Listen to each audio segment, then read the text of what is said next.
what is his name? Tyson Aluala, I believe that's his name. He's the nose tackle for the Pittsburgh Steelers that's been out the last 2 games. I don't know if anybody's paid attention, but they've given up 265 yards rushing to the Baltimore Ravens, and then they follow up by giving up 144 yards rushing to the Dallas Cowboys. So your run defense is a huge question mark. That's number one.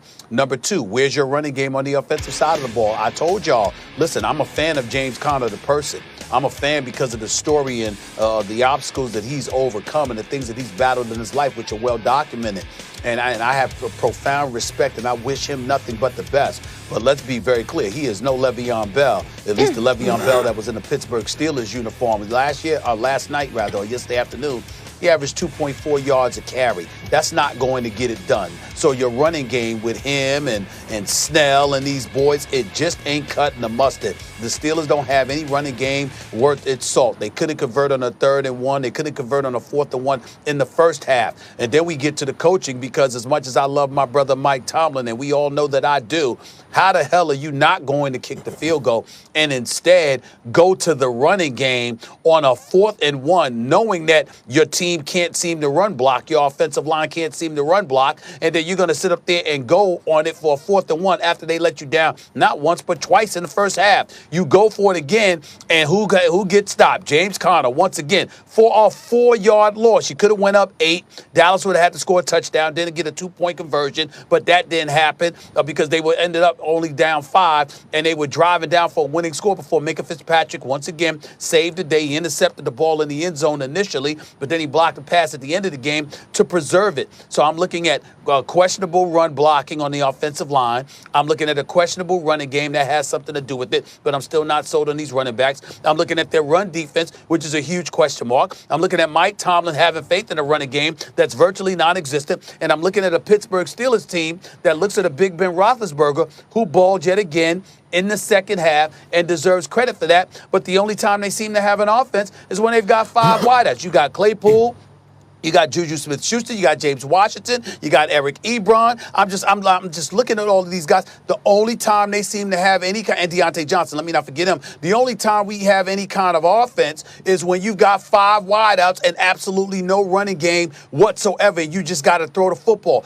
I don't know how that's going to bode well for the Pittsburgh Steelers come playoff time, and that's where my reticence lies. 8-0 is nice. It's fine, good and dandy. And if you had crowds in the audience, in the stadium rather, that would be good, because that would be some kind of hostile environment for somebody to come to. But with that not being expected and you just having to rely on the game, I'm not satisfied with what I'm seeing from my team right now.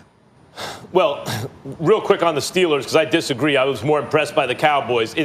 Teams change over the course of a season. Like, you hear so often you want to get hot at the right time. I've seen teams make Super Bowl runs where you wouldn't have thought they'd have done it through the season, and they got stronger and stronger as the season went on. The Steelers are trending in the wrong direction, because they went from looking strong like against the Browns, and they're trending worse and worse. Worse struggle against the Giants. And you almost lose to the Cowboys. But they are winning, and I was impressed with the Cowboys. I got to be honest, Stephen A., you were the one calling for Mike McCarthy's job mid-season, and my basic attitude was, yeah, whatever. I don't know if it makes much of a difference. I get rid of him at the end of the season. But I got to tell you what I see when I'm seeing it. I thought he had them ready to play against the Eagles in a game they lost, and I thought he had them ready to play yesterday. You know, like it took – look, they're dealing with no offensive line. They're dealing with, by the way, a linebacking core who I once thought, oh, my God, Leighton Vander Esch and Jalen Smith, oh, my God, what they're going to be.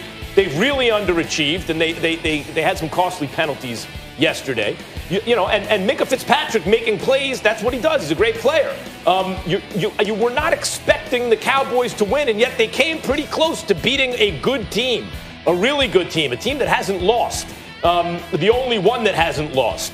And I got to give Mike McCarthy credit for that. Now, I realize the NFC East is so bad that at 2-7, they're only a half game out of first. So maybe they have a little more to play for than like the rest of us realize. But I have to give the head coach credit. Just like with Brady, you give him credit and then blame when it doesn't go well. Joe Judge is getting credit from because of the Giants' readiness to play losing competitive games. I have seen the Cowboys get more and more competitive over the last couple weeks, and I got to give them credit for what their 8th-string quarterback almost did yesterday. Behind no offensive line in a bad situation, they almost did it. Yeah, but Max, that's playing down to competition. Let's not fool yourself here. No, don't all of a sudden think that the Dallas Cowboys can take on the Pittsburgh Steelers. 5 out of 5, the Steelers is going to win that football game every single time. And to you, Stephen A., I know you don't like the Steelers and the situation that they keep putting themselves in. But think about it. Over the course of the season, in 8 games, they've only outscored their opponent by more than 6 points to win games. It was the Cleveland Browns.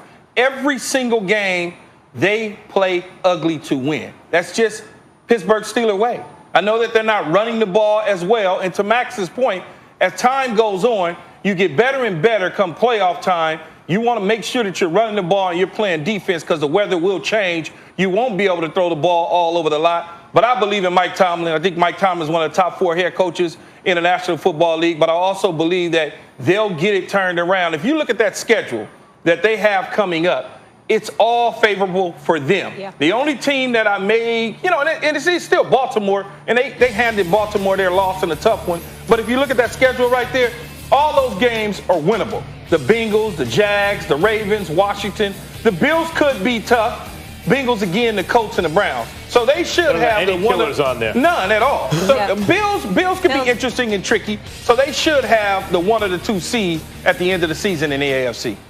Well, the 1 or the 2 seed don't really mean anything at this particular moment in time because you won't be playing in front of a home crowd. That's the thing that we got to point to here. I mean, if there was no COVID-19, then having a game at Heinz Field obviously would mean a whole hell of a lot. But the reality is that because of the times that we're living in, that home field advantage isn't as paramount as it was in the past. That's number one. Number two, let's understand something here. Listen, we all love Mike Tomlin. We all know he's a great coach. The man doesn't have losing seasons. We get all of that.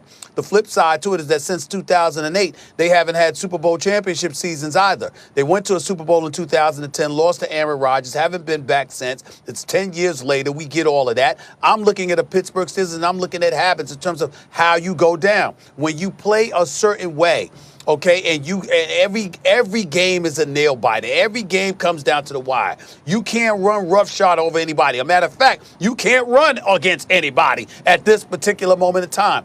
My experience watching the Pittsburgh Steelers is that usually spells doom come postseason time. Big Your breaks that you had, that you acquired in the regular season, suddenly ain't there.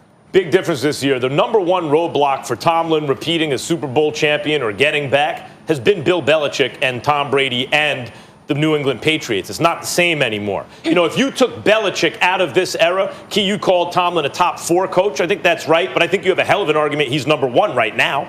You can argue that. I mean, Belichick has the Lifetime Achievement Award, no doubt, but Tomlin is a Super Bowl winning coach who did not have a quarterback last year, went 8-8.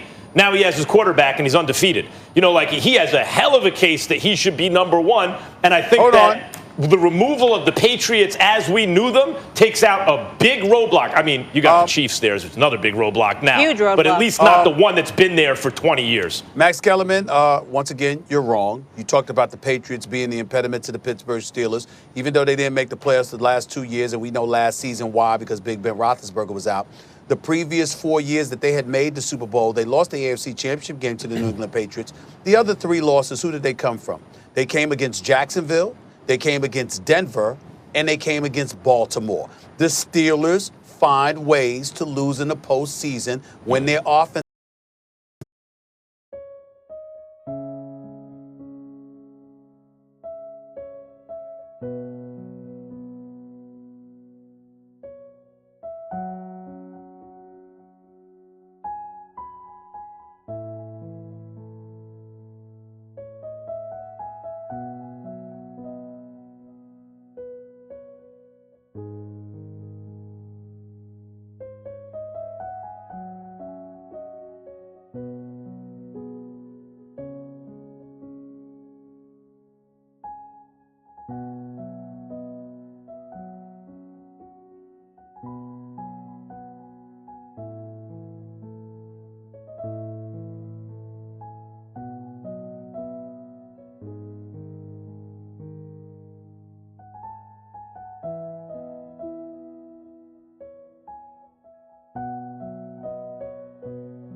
you.